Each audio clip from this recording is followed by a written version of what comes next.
Great series win.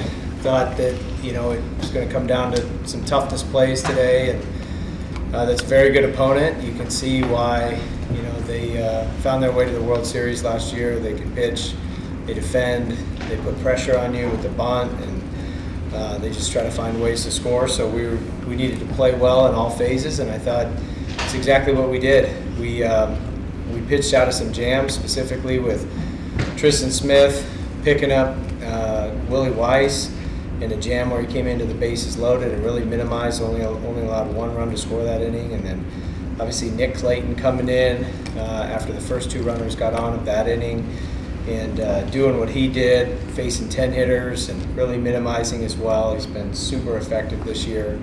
And some of the defensive plays we made behind him, Riley Bertram's unassisted double play was just another how-to-win awareness type of a play, which he's so good at, such a high IQ type of a player. And then the timely hitting, Billy Amick's entire week, really the last couple weeks, but this weekend he's just been one heck of a clutch hitter, and none bigger than a two-strike, two-out double to take the lead in the eighth, followed up then by Riley Bertram's two-out double to score Billy to give us a two-run cushion. So pitching, defense, timely hitting, that's the recipe. That's the recipe for championship baseball. That's a recipe for postseason baseball. And so very happy, very pleased that our team is playing better in those areas because that's what it's going to take. We've been playing better. It feels like it, and we'll need to keep it up because we've got a lot of work to do still. Questions for players? Really incredible week for you. 8 hits, 4 doubles, 2 home runs. How good does it feel to play your way into a regular starting spot?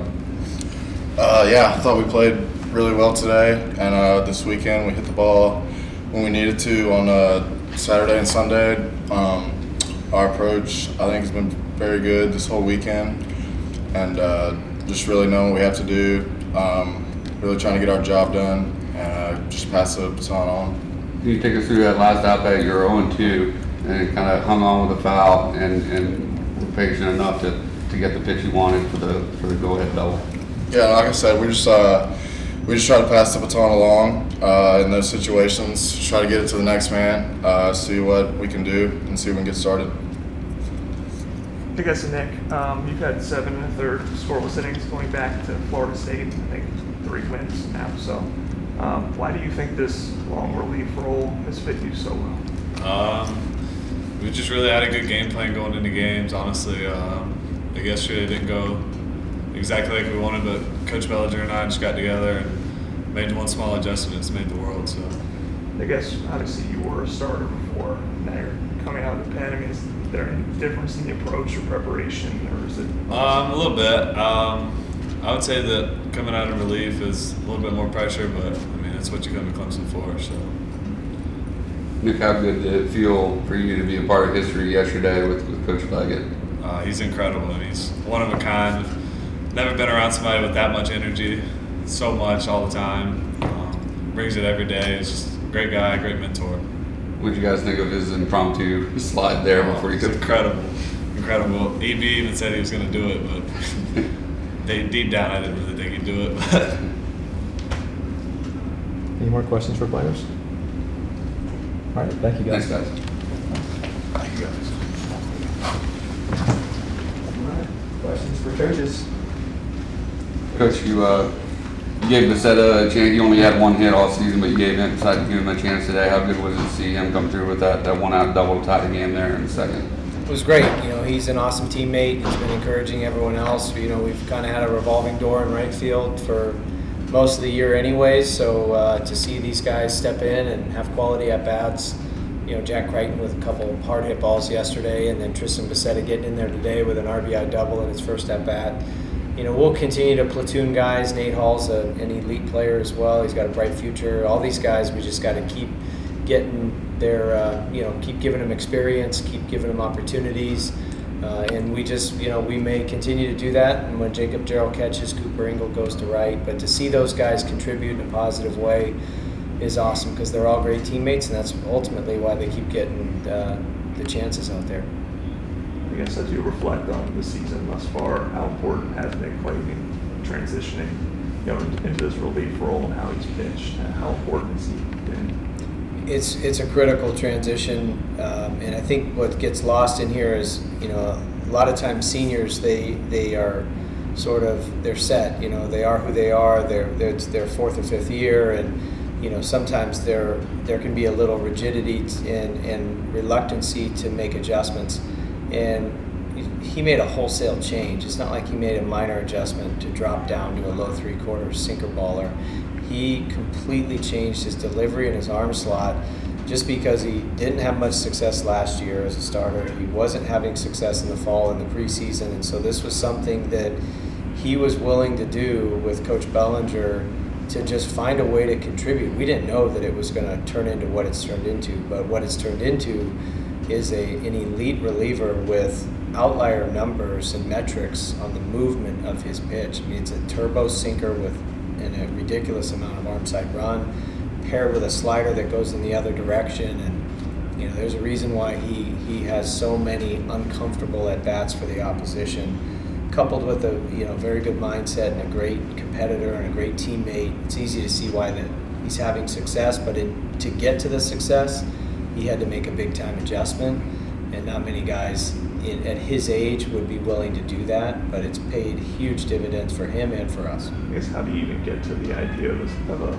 sidearm kind of sinker guy? Yeah, how do you even think that fits in? It's got to be a really good athlete who's got really good body control, who's also a strike thrower.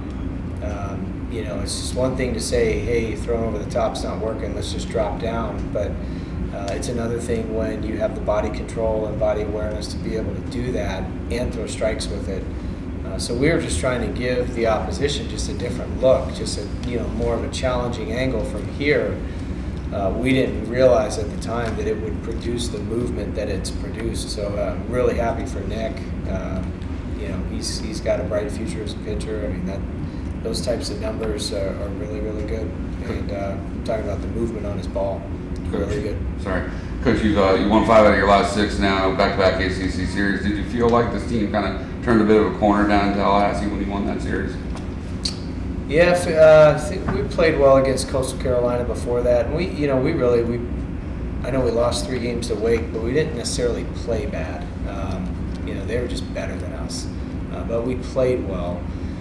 And so it feels like the last few weeks we have been playing better, and ultimately that's what it's all about, because we've dug ourselves such a hole that we just need to reduce everything down to the moment, and whatever we're doing at that time is the most important thing, and really just play good baseball and know that when we do that, the results typically are going to be in our favor. So it's good to see our guys kind of shrink it down to just being locked in on the moment and taking it one game and one pitch at a time.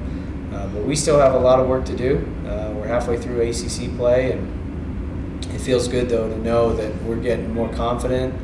We are playing better. We've figured out some roles. We've got guys that are returning. Casey Talent pitched today, even though he maybe didn't have the success that he's capable of having, but he's back out there. And Brian Ammons was hot twice in the bullpen, ready to go in. So he's back and he's ready. So it feels like the pieces are starting to come together, but make no mistake, we still have a lot of work to do, but it feels like we're on the right trajectory right now. Caden Bryce, obviously been pitching and hitting for a while now.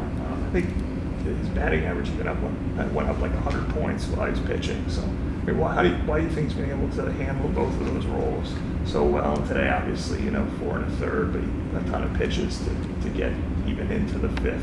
How critical was that? Yeah, it was good. I think his pitching has certainly helped his hitting. There's no question about it. Anytime you can kind of declutter your mind and be able to separate and be able to focus on 2 things is good for him, because he's so blessed. He's got just God-given natural ability that's off the charts. And so when he can just rely on that ability, that natural ability, and just go play and play mentally free, I think he's got, he's one of those guys, and there's only a few out there that could be a 2-way player at the highest level, and he's one of those guys. He's just got that natural ability. So I think for him to get out of the outfield, get into the infield was a big step, just to keep him more engaged with the defense.